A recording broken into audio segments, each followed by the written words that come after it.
Bismillahirrahmanirrahim. Assalamu alaikum students.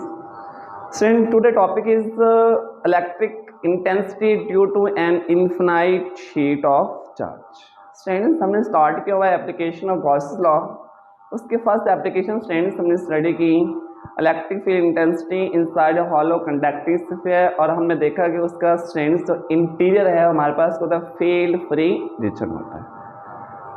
आज का जो टॉपिक है स्ट्रेंथ इंटेंसिटी आपने फाइंड करनी है due to the infinite sheet of charge. Strength हमारे पास एक इन्फिनाइट एक्सटेंट की एक सिंगल शीट है जिस पर strength positive charges uniformly distributed है.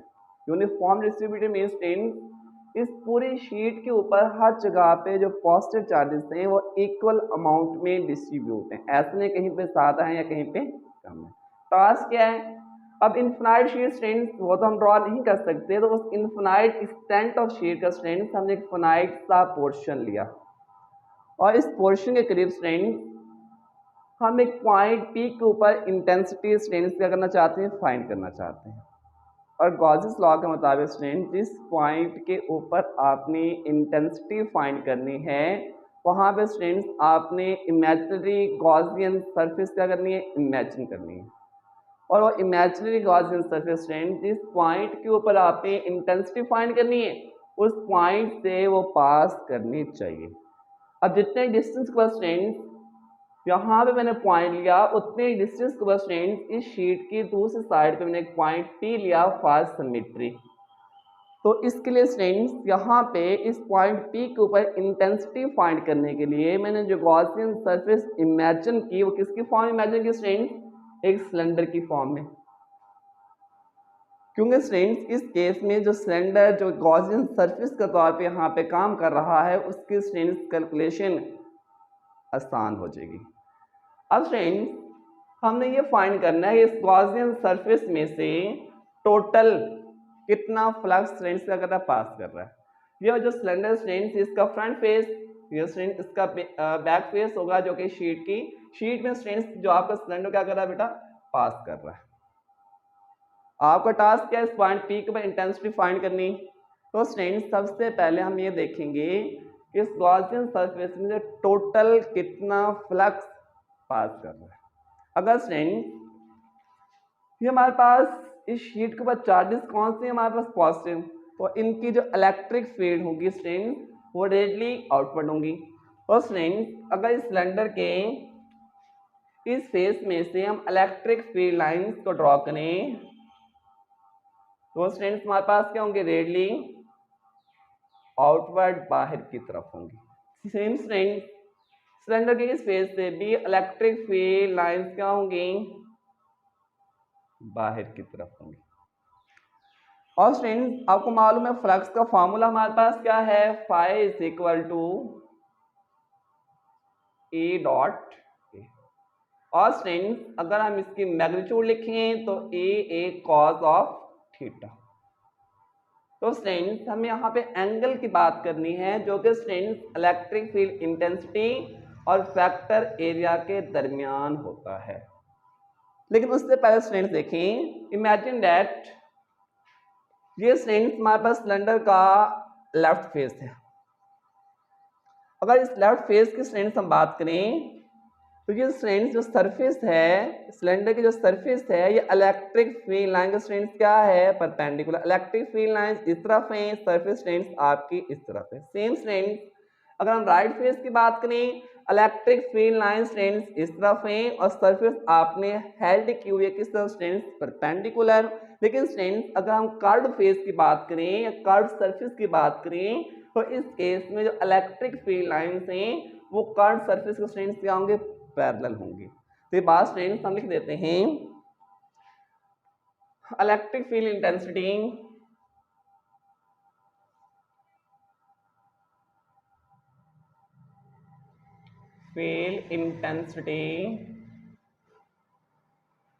normal to the normal or end faces normal या स्ट्रेंथ perpendicular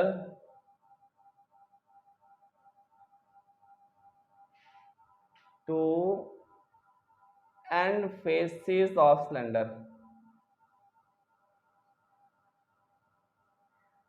स्टूडेंट्स आपने देखा वो एंड फेसेस क्या students, perpendicular normal but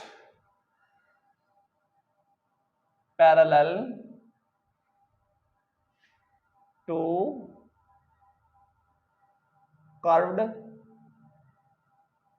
surface. अब स्टूडेंट्स देखें, आपको मालूम है कि हमारे पास जो वेक्टर एरिया है वो सरफेस के ऊपर स्टूडेंट्स हमेशा परपेंडिकुलर, ये हमारे पास सरफेस है, वेक्टर एरिया के ऊपर क्या परपेंडिकुलर। अगर इसी सरफेस को स्टूडेंट्स में इस तरफ कर दूं, परपेंडिकुलर ले आऊं, तो vector area students, vector area की डायरेक्शन स्टूडेंट्स किस तरफ होगी, इस तरफ। तो इट मींस स्टूडेंट्स अगर हम इस सरफेस का या एंड फेस ऑफ सिलेंडर का वेक्टर एरिया देखें, तो इसका वेक्टर एरिया स्टूडेंट्स किस तरफ होगा, इस तरफ। सेम स्टूडेंट्स इस एंड का जो वेक्टर एरिया होगा स्टूडेंट्स वो भी किस तरफ होगा, वो भी इस तरफ होगा। हमेशा सरफेस पर स्टूडेंट्स क्या होगा, परपेंडिकुलर। लेकिन स्टूडेंट्स ये हमारे पास कर्व सरफेस है, और जो कर्व सरफेस है स्टूडेंट्स देखें, ये स्टूडेंट्स आपके पास इस तरह से है ना, ये कर्व्ड है, ये स्टूडेंट्स कर्व्ड है, ये इसका एक फेस है, ये स्टूडेंट दूसरा फेस, और ये कर्व सरफेस है। जो स्टूडेंट्स कर्व सरफेस ये वाली है, electric field lines curve surface का स्टूडेंट्स पैरेलल। लेकिन स्टूडेंट्स अगर हम इसका वेक्टर एरिया देखें तो वो स्टूडेंट्स सरफेस पर क्या होगा, परपेंडिकुलर। तो इलेक्ट्रिक फील्ड लाइन जो कर्व्ड सरफेस का वेक्टर एरिया होगा उसके परपेंडिकुलर, और सरफेस एरिया के स्टूडेंट्स क्या होंगे, पैरेलल होंगे। देखिए स्टूडेंट्स ये मेरे पास मान लें, ये मेरे पास एक सिलेंडर है, ये स्टूडेंट्स एक इसका फेस, ये स्टूडेंट्स उसका दूसरा फेस। अगर इसको हम यहाँ पे रखें, जो इलेक्ट्रिक फील्ड लाइंस हैं वो इसके वेक्टर एरिया के पैरेलल और सरफेस के स्टूडेंट्स परपेंडिकुलर, और इसका जो कर्व्ड फेस है, ये ऊपर वाला स्टूडेंट्स जो कर्व्ड फेस है, कर्व्ड फेस के इलेक्ट्रिक फील्ड लाइंस पैरेलल, और वेक्टर एरिया जो कर्व्ड फेस का होगा या कर्व्ड सरफेस का होगा स्टूडेंट्स उसके ऊपर क्या होंगे, वो परपेंडिकुलर होंगे। अब फ्रेंड्स इस के तीन जो हमारे पास सरफेसेस हैं, एक स्टूडेंट इसका लेफ्ट फेस, दूसरा स्टूडेंट इसका राइट, और एक इसकी कर्व्ड सरफेस, उनके अंदर स्टूडेंट्स हमें टोटल फ्लक्स करना फाइंड करना है। तो नेक्स्ट स्टूडेंट्स हम हेडिंग देंगे flux passing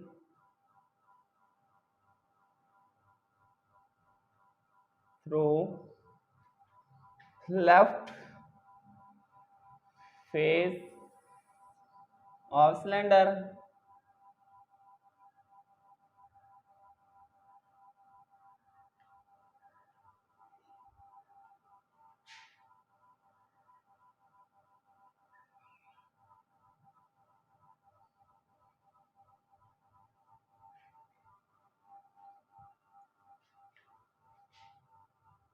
left face of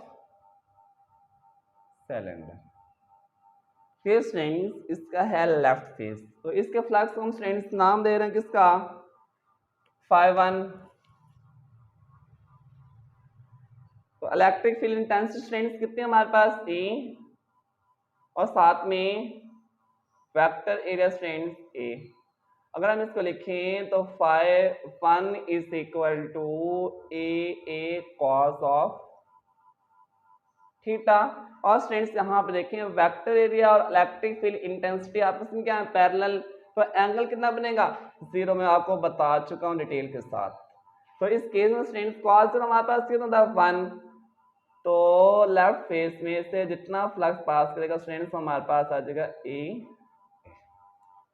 next students में फाइंड करने फ्लक्स पासिंग थ्रू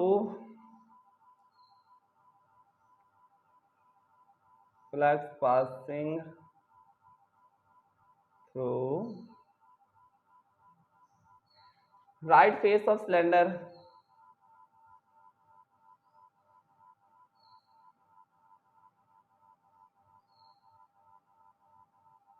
तो स्टूडेंट्स जरा देखिएगा, इसमें से जो फ्लक्स पास करेगा उसको मैं नाम दे रहा हूं Φ2। Electric field intensity students, vector students A, A cos of theta. Electric field intensity और स्ट्रेंथ वेक्टर आपस में क्या है, पैरेलल। देखिए सरफेस इस तरह पढ़ी है ना, मैंने लिखा भी है, इलेक्ट्रिक फील्ड इंटेंसिटी नॉर्मल और परपेंडिकुलर टू एंड फेस। अगर स्ट्रेन इस सरफेस का वेक्टर एरिया देखिए तो वेक्टर एरिया इस सरफेस पर होगा परपेंडिकुलर, तो हमें एंगल किसके दरमियान चाहिए, हमें एंगल चाहिए इंटेंसिटी एंड वेक्टर एरिया के दरमियान। तो इस केस में स्ट्रेन देखिए हमारे पास एंगल कितना बन रहा है, दोनों आपस में पैरेलल, एंगल बन रहा है 0। तो φ2 भी स्ट्रेन क्या आ जाएगा हमारे पास E, एक में cos जो हमारे पास होता है 1। अब स्ट्रेन आपने फाइंड करना है flux through curved surface, flux passing through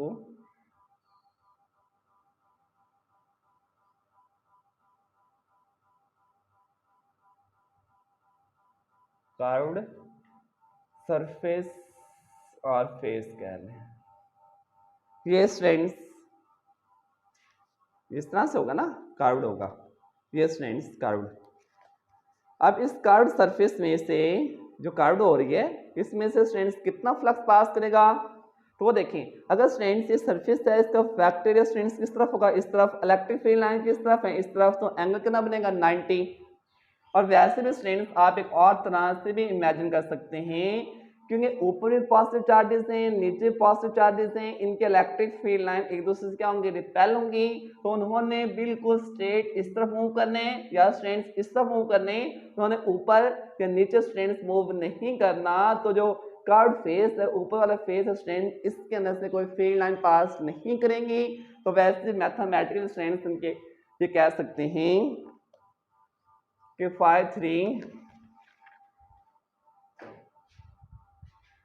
φ3 strains हमारे पास आ जाएगा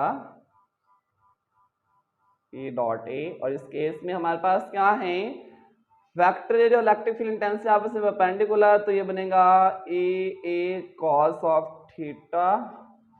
एंगल कितना बन रहा है स्ट्रेंस 90, क्योंकि वेक्टर एरिया इसका क्या होगा परपेंडिकुलर, cos 9 स्ट्रेंस 0, तो φ3 हमारे पास कितना आ जाएगा स्ट्रेंस 0। तो ये देखना है स्ट्रेंस इस गॉसियन सरफेस में टोटल फ्लक्स कितना पास कर रहा है। फॉर टोटल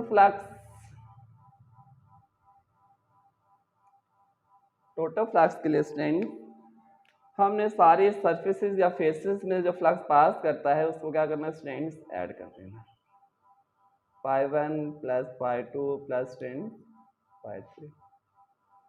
φ1 स्ट्रेंस कितना हमारे पास ए,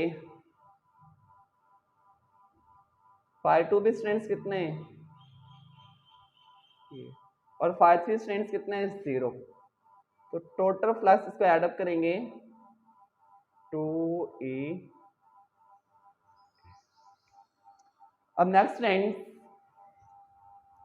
हमने ये देखना है कि अकॉर्डिंग टू गॉसियस लॉ, उसको स्ट्रेंस में यहां पे राइट डाउन कर रहा हूं, जगह नहीं है व्हाइट बोर्ड के ऊपर।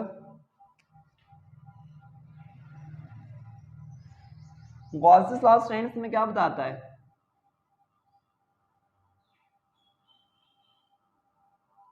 कि total flux passing through Gaussian surface is equal to 1/ε0 time total charge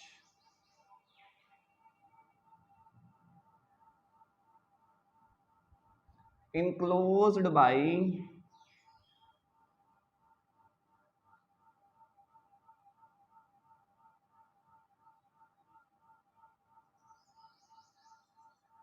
Gaussian surface. तो स्टूडेंट्स देखें अब हमारे पास इस शीट के ऊपर काफी ज्यादा चार्जेस डिस्ट्रीब्यूटेड हैं। क्या स्टूडेंट इन सब चार्जेस को हमने कंसीडर करना है, नहीं स्टूडेंट, हमने सिर्फ उन चार्जेस को लेने हैं जो इस गॉसियन सरफेस के अंदर आ रहे हैं। ये बात में लिखी है कि total charge enclose by the Gaussian surface. इस गॉसियन सरफेस जो आपने सिलेंडर के फॉर्म में इमेजिन की, इसके अंदर टोटल कितने चार्ज स्टूडेंट्स क्या हैं, इनक्लोज हैं स्टूडेंट्स। हमने सिर्फ वो उन चार्जेस को कंसीडर करने और वही स्टूडेंट्स हमारे काम के। तो उसके लिए स्टूडेंट्स हम एक और टर्म इंट्रोड्यूस करवाते हैं, क्योंकि स्टूडेंट्स हमारे पास क्या है, सरफेस चार्ज डेंसिटी, और सरफेस चार्ज डेंसिटी को स्टूडेंट्स हम नाम देते हैं सिग्मा। सिग्मा या surface charge density, sigma is equal to charge per unit area. कि मीन्स के स्टूडेंट्स के गिवन एरिया के अंदर कितने चार्जेस स्टूडेंट्स क्या हैं, इनक्लोज हैं, या पर यूनिट एरिया के अंदर टोटल कितने चार्ज स्टूडेंट्स क्या करते हैं, लाई करते हैं, या कितने चार्ज स्टूडेंट्स पर यूनिट एरिया के अंदर क्या स्टूडेंट्स पड़े हैं इस गॉसियन सरफेस के अंदर। और स्टूडेंट्स सरफेस चार्ज डेंसिटी का अगर हम यूनिट देखें तो चार्ज का स्टूडेंट्स कूलम, एरिया का स्टूडेंट्स मीटर स्क्वायर, तो कूलम पर मीटर का स्क्वायर आ जाएगा। अगर स्टूडेंट्स यहाँ पे हम क्यू निकालना चाहें तो क्यू स्टूडेंट्स आ जाएगा हमारे पास सिग्मा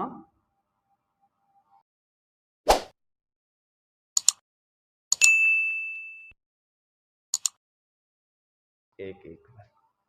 तो स्टूडेंट्स जगह नहीं है, अगेन मुझे ये रेस total flux passing through Gaussian surface is equal to 1 over epsilon naught time total charge enclose by Gaussian surface. Students कितना था, Q is equal to sigma ए।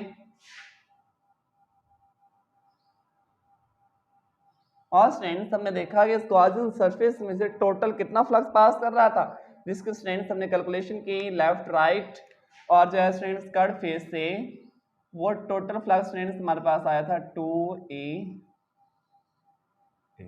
तो दोनों इक्वेशन को स्टूडेंट्स ये भी टोटल फ्लक्स है, ये भी टोटल, दोनों इक्वेशन का आप कंपैरिजन कर लें तो हमारे पास आ जाएगा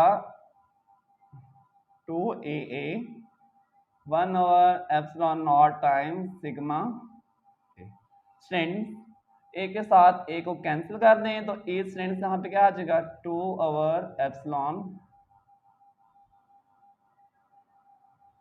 से सिग्मा स्टूडेंट्स, और 2 इसका मल्टीप्लाई और इसका फैक्टर स्टूडेंट्स क्या हो जाएगा डिवाइड। तो स्टूडेंट्स आपने देखा किस तरह हमने एक पॉइंट पी के ऊपर due to the infinite sheet of charge उसके लिए स्टूडेंट्स एक इलेक्ट्रिक फील्ड इंटेंसिटी का स्टूडेंट्स रिलेशन क्या कर लिया है, ड्राइव कर लिया है। और स्टूडेंट्स आपको मालूम है इलेक्ट्रिक फील्ड इंटेंसिटी हमारे पास क्या वेक्टर, अगर हम इसके वेक्टर फॉर्म में लिखें तो स्टूडेंट्स इसकी मैग्नीट्यूड सिग्मा व 2 एप्सिलॉन नॉट, तो इसकी डायरेक्शन बताने के लिए हम एक position unit vector students R hat, जो कि हमें बताएगा कि वो रेडली क्या होगी, हमारे पास आउटपुट होगी बाहर की तरफ होगी। तो स्टूडेंट्स ये था आज का लेक्चर, लेकिन कुछ बातें स्टूडेंट्स जो बताना मैं जरूरी समझता हूँ वो देख लें। स्टूडेंट्स आपने देखा ये मेरे पास एक पॉइंट चार्ज है, ये इसके इलेक्ट्रिक फील्ड लाइंस हैं।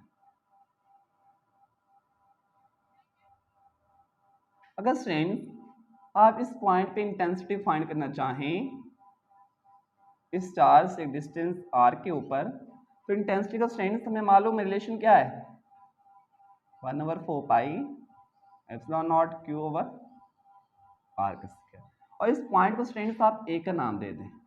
अगर आप a से चार्ज को ले आते हैं एक पॉइंट b के ऊपर, तो आप देख रहे हैं कि जो इंटेंसिटी है वो डिस्टेंस के स्क्वायर क्या करे स्टूडेंट्स इनवर्सली प्रोपोर्शनल है। मीन जिस तरह डिस्टेंस स्टूडेंट्स चेंज होगा तो हम यहाँ से कह सकते हैं कि b पॉइंट के ऊपर इंटेंसिटी स्टूडेंट्स कम है क्योंकि डिस्टेंस ज़्यादा हो जाएगा, a पॉइंट के ऊपर स्टूडेंट्स इंटेंसिटी हमारे पास क्या ज़्यादा है। क्या यही कंसेप्ट स्टूडेंट्स अगर इस इन्फिनाइट शीट के करीब एक मेरे पास पॉइंट P है जिसके लिए स्टूडेंट्स हमने कैलकुलेशन की है, इसको मैं A का नाम दे रहा हूँ, इसको सिंपल आप पॉइंट P कह दें। आप इससे एक और दूर एक पॉइंट P डैश ले लें। अब स्टूडेंट्स आपसे क्वेश्चन ये है कि पॉइंट P के ऊपर इंटेंसिटी ज़्यादा होगी या पॉइंट P डैश के ऊपर इंटेंसिटी स्टूडेंट्स ज़्यादा होगी। तो स्टूडेंट्स देखें दोनों पॉइंट्स के ऊपर चाहे आप एक और पॉइंट P डबल डैश ले लें, इन सब पॉइंट के ऊपर हमारे पास जो electric field intensity due to an infinite sheet of charge students क्या होगी, सेम होगी। क्यों? क्योंकि स्टूडेंट्स देखिए इंटेंसिटी के अंदर हमारे पास कहीं पर डिस्टेंस नहीं आ रहा, इट मीन्स वो डिस्टेंस पर डिपेंड ही नहीं करती। लेकिन ये बात स्टूडेंट्स फॉर्मूले के मुताबिक तो समझ आ रही है, लेकिन दिमाग इस बात को एक्सेप्ट नहीं कर रहा। लॉजिक नहीं बन रही, तो स्टूडेंट्स हम लॉजिक बना लेते हैं। अब स्टूडेंट्स अगर आप इस पॉइंट पी को लेते हैं तो इसकी फील्ड ऑफ व्यू में स्टूडेंट्स इतने चार्जेस आ रहे हैं, ये सारे चार्जेस को मैंने हाईलाइट किया। लेकिन स्टूडेंट्स अगर आप पी डैश की बात करें तो इसका फील्ड ऑफ व्यू स्टूडेंट्स जब आप ड्रॉ करेंगे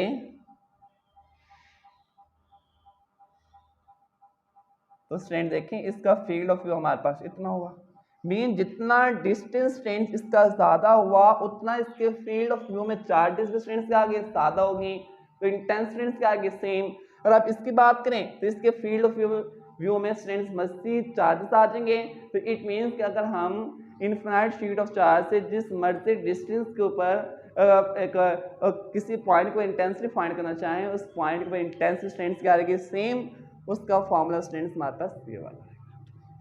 दुआ में स्टूडेंट्स याद रखिएगा। अल्लाह हाफिज़।